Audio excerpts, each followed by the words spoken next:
Well, hello everybody. Good morning. It's Nugget of Truth time. I'm assuming it's morning. Well, I know it's morning now, but who knows when you watch this? It might not be morning when you watch it, so it's morning now. Anyways, all right.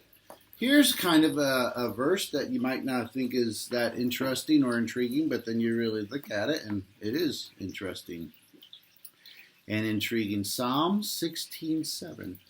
I will praise the Lord who counsels me. Even at night, my heart instructs me. What a strange verse. David praises the Lord who counsels him. And in the parallel statement following, he attributes instruction to his heart.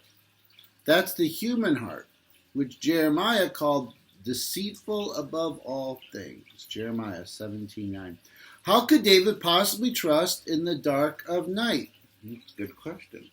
David's heart, this is why. David's heart had been crafted on the right foundation. Consider all that he has said in this psalm. He takes refuge in God. He delights in God's people. He will not run after other gods. He is content with God's sovereign plan, and he enjoys what God has done in his life. A heart so saturated with God has been instructed by God. That's important. A heart so saturated with God has been instructed by God. It has been changed and molded to conform with its creator. It is fed on the will of God and trusted in his goodness. It is ready to give counsel. Does that mean a godly person is infallible in his or her advice? Certainly not. But a person steeped in the ways of God will usually be able to discern the ways of God.